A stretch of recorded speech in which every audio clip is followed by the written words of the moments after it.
Wenas. Sahabat, masih seputar istilah petugas partai yang bikin heboh baru-baru ini.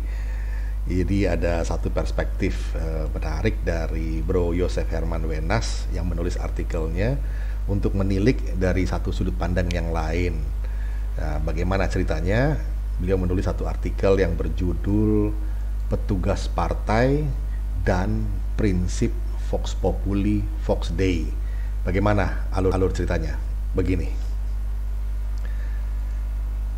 Ketua Umum PDIP Megawati Soekarno Putri bukannya tidak tahu bahwa penggunaan istilah petugas partai terhadap kader-kadernya akan menuai badai kritik, seolah-olah itu suatu penjongosan terhadap mereka.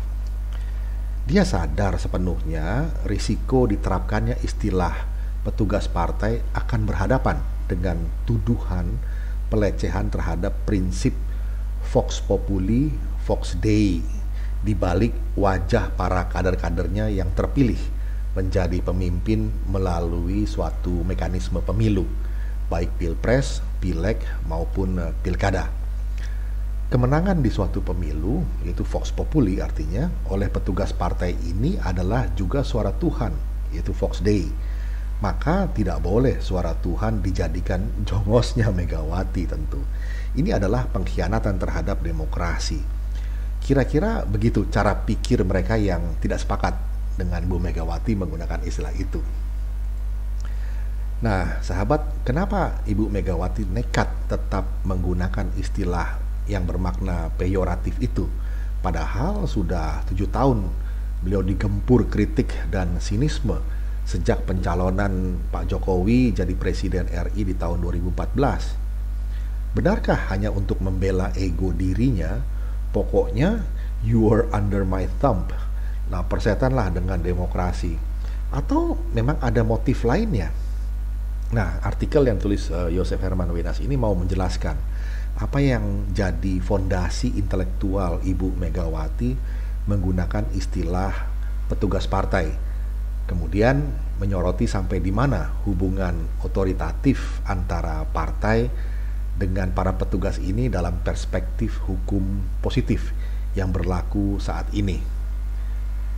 Nah, sahabat, para mahasiswa semester 1 yang belajar manajemen atau organisasi tentu bisa dipastikan pernah membaca bahwa cara berorganisasi tertua dan masih efektif sampai hari ini hanya ada 2, yaitu militer dan yang kedua gereja Katolik, yaitu Vatikan.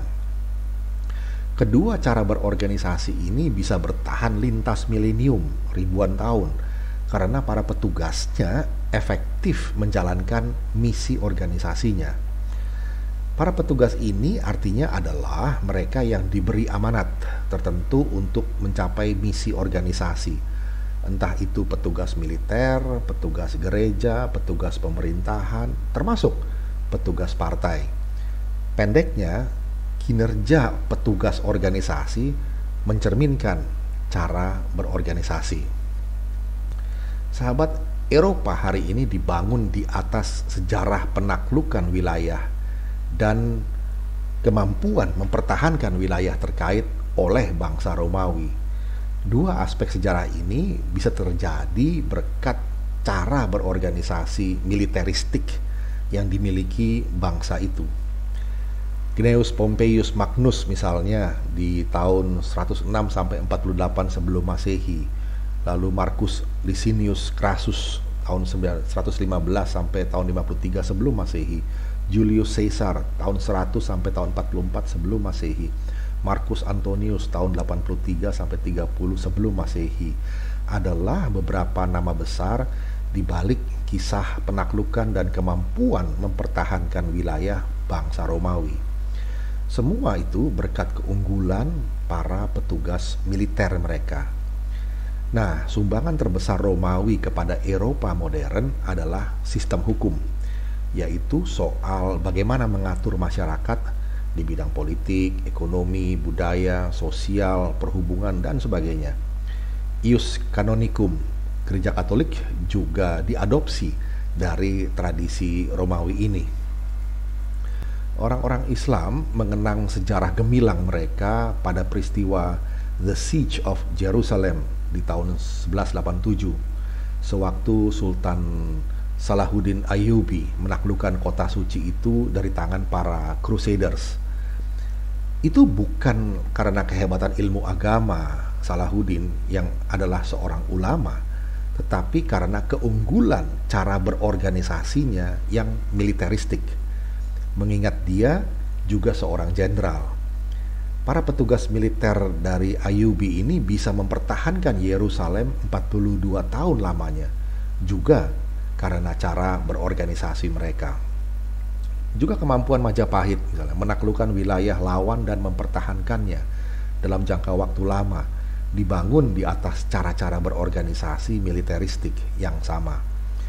Mereka punya para petugas militer yang efektif seperti Gajah Mada dan laskarnya. Di Cina ceritanya sama. Bertahannya dinasti yang satu ke lainnya sejak ratusan tahun sebelum Tarik Masehi adalah berkat cara-cara berorganisasi yang militeristik. Pemikiran Sun Tzu tahun 544 sampai 496 sebelum Masehi sering dijadikan referensi mereka. Sejak The Last Emperor Puyi, hari ini dinastinya bukan kekaisaran lagi, yang berkuasa adalah PKC atau Partai Komunis Cina. Hanya ada satu jenderal di Cina daratan, yaitu PKC. Sistem politik di Hong Kong dan Makau berbeda. Di tahun 2020 lalu, selama 2 bulan, Jack Ma tiarap.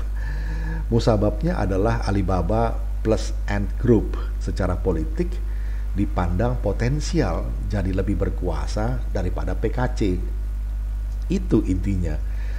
Dalam one party state macam Cina, rakyat hanya berhutang budi kepada PKC, bukan hutang budi lewat duit pinjol atau pinjaman online Ant Group-nya Jack Ma sambil berdagang di Alibaba.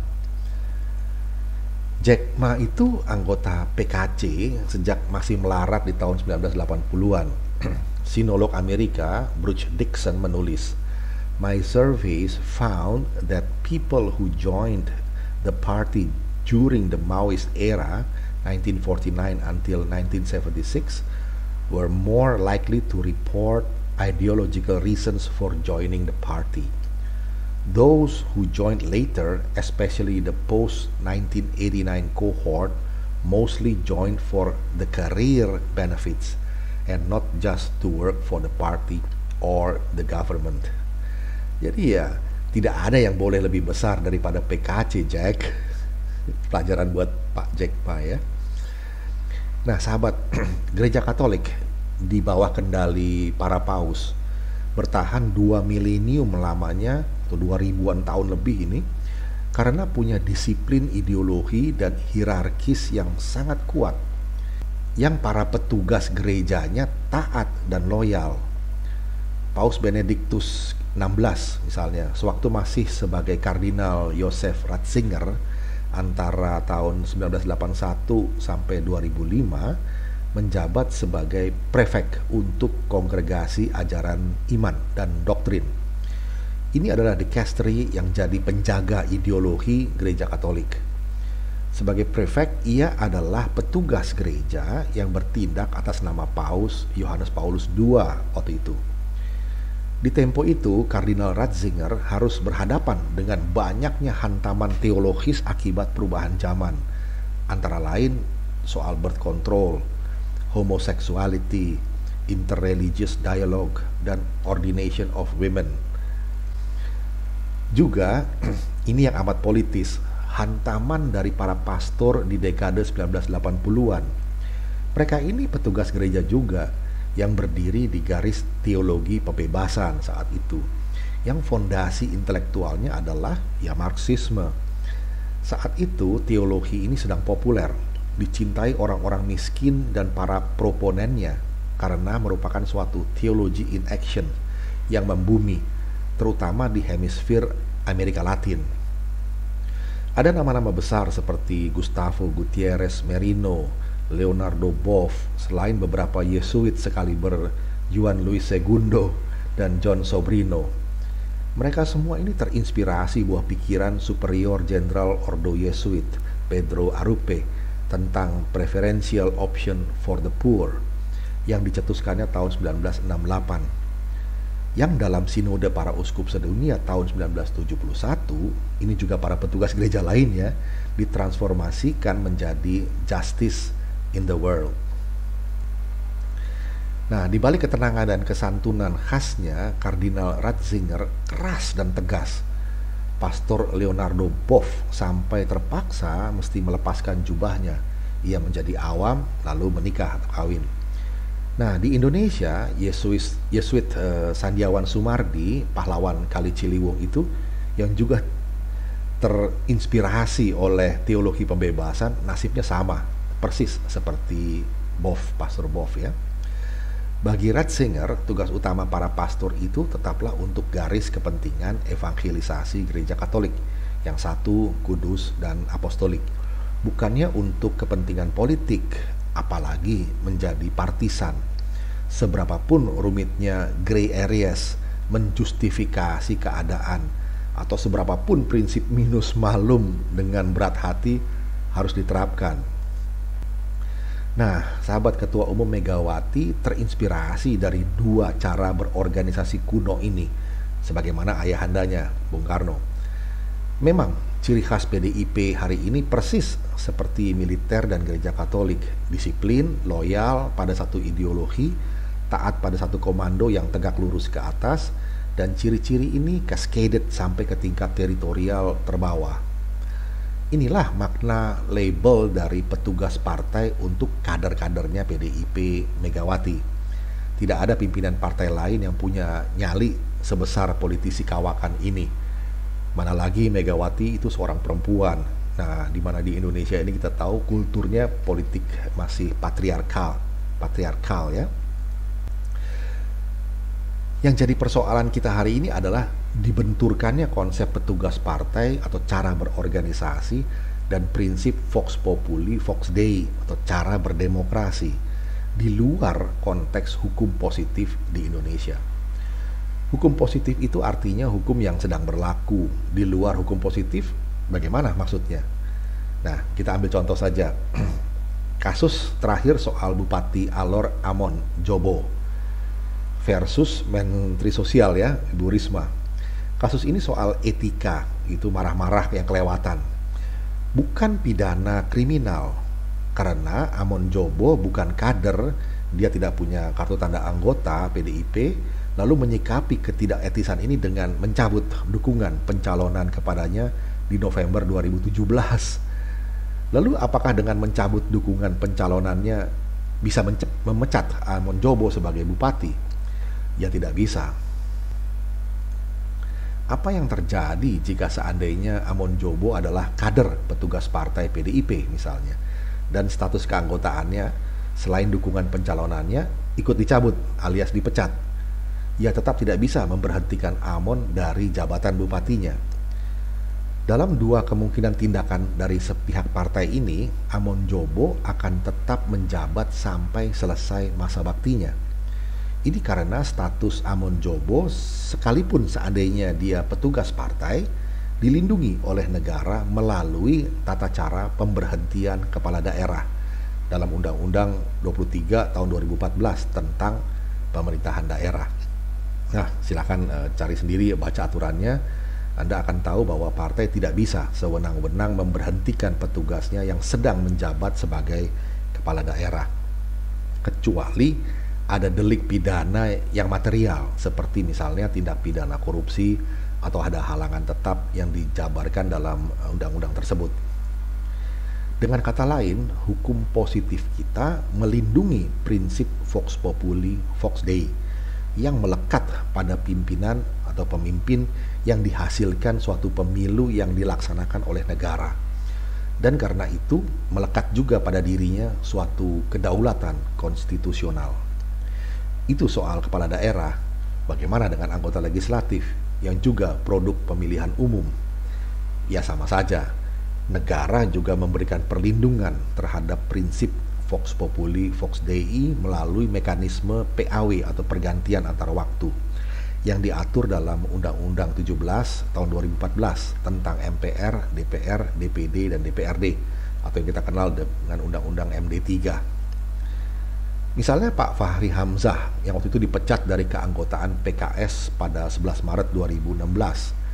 Pada 5 April 2016 dia mengajukan gugatan ke pengadilan sesuai aturan hukum yang berlaku. Dan kenyataannya dia tetap dianggap anggota DPR dari PKS, bahkan tetap sebagai wakil ketua DPR sampai masa jabatannya selesai pada 1 Oktober 2019. Juga Pak Joni Allen Marbun, seperti kasus Fahri ini, dia dipecat oleh Ketua Umum Partai Demokrat, Pak Agus Harimurti Yudhoyono pada 1 Maret 2021 gara-gara urusan Kongres Luar Biasa atau KLB di Deli Serdang itu. Dan Pak Joni Allen ini mau di PAW oleh DPP Partai Demokrat. Tapi kenyataannya sampai hari ini dia masih hadir dalam rapat-rapat DPR dengan status resmi anggota DPR pada penugasan di Komisi 5. Lalu apakah Ibu Megawati sebagai Ketua Umum PDIP bisa memberhentikan Pak Joko Widodo sebagai Presiden RI dengan mencabut kartu tanda anggota PDIP-nya? Ya jelas tidak bisa. Tata cara pemberhentian Presiden dan Wakil Presiden diatur dalam Undang-Undang Dasar 1945, Pasal 7A dan 7B dan Pasal 24C, serta aturan hukum derivatif terkaitnya, bukan oleh kekuatan hukum yang namanya ADART PDIP. Dan akhirnya saya ingin menutup Pak Bro Joseph Herman Wenas ini dengan suatu perspektif lain untuk kita renungkan sehubungan dengan prinsip Vox Populi, Vox Dei ini. Begini, sahabat, semangat otonomi daerah, pemilihan presiden secara langsung, juga pemilihan kepala-kepala daerah secara langsung adalah bagian dari amanat reformasi 1998. Amanat itu kemudian diterjemahkan ke dalam sistem hukum positif kita dalam bentuk aturan perundang-undangan. Undang-Undang 23 tahun 2003 untuk pemilihan umum, presiden dan wakil presiden. Undang-Undang 32 2004 untuk pemerintahan daerah. Untuk otonomi daerah malah lebih dulu. Di tahun 1999 sudah dikeluar Undang-Undang 22 tahun 1999 tentang pemerintahan daerah. Dan Undang-Undang 25 tahun 1999 tentang perimbangan keuangan antara pemerintah pusat dan daerah. Tetapi kemudian ternyata suara Tuhan atau Vox Dei yang seharusnya disuarakan oleh para bupati dan wali kota yang dipilih langsung oleh rakyat, Vox Populi, cukup banyak dari mereka yang malah menyuarakan Vox Diaboli atau suara iblis. Mereka menjadi raja-raja kecil yang bukan saja korup, tapi juga berani menentang pemerintah pusat. Di bulan April 2005, Joseph Herman Wenas masih sebagai project manager di KPEN, Komite Pemulihan Ekonomi Nasional, untuk roadmap industri Kadin, dan erat bekerja sama dengan KPPOD, Komite Pemantauan Pelaksanaan Otonomi Daerah. Saat itu saja sudah ada 4.574 perda yang bermasalah, yang umumnya soal hak pajak daerah. Contoh, ada perda, dan ini nggak bercanda, sampai memajaki kepemilikan anjing. Belum lagi bicara perda-perda yang disusupi ideologi kadal gurun, soal seragam sekolah, seleksi pendidikan, dan sebagainya. Di bulan Juni 2016, akhirnya Presiden Jokowi menyatakan telah membatalkan 3.143 perda bermasalah. Berapa lama dari tahun 2005 sampai ke 2016? 11 tahun ya. Eksistensi raja-raja kecil ini bila tidak ditangani dengan benar bisa menjadi ancaman terhadap asas unitary state atau negara kesatuan kita. Oleh karena komando pusat daerah dalam urusan pembangunan tidak bisa efektif. Hal ini ujungnya adalah ancaman terhadap NKRI. Nah, di tahun 2005 itu sudah mulai terdengar ada bupati membangkang terhadap gubernur atau wali kota membangkang terhadap bupati karena sama-sama dipilih rakyat, sama-sama merasa mewakili suara Tuhan, Mendagri sebagai pembina politik dalam negeri saat itu hanya bisa menjadi anak manis sebatas tukang himbau ke sana kemari, himbauan terus. Perda-perda bermasalah itu adalah Vox Diaboli, suara iblis, yang diterbitkan oleh para pemimpin daerah yang lahir dari prinsip Vox Populi, Vox Dei. Nah pertanyaannya, di mana suara Tuhannya? Ini menjadi bahan renungan kita. Demikian sahabat Indonesia, bahan permenungan dari refleksi yang disampaikan oleh Bro Yosef Herman Benas kiranya bisa menjadi masukan dan juga pertimbangan-pertimbangan kita. Dan jumpa lagi di session berikutnya. Terima kasih.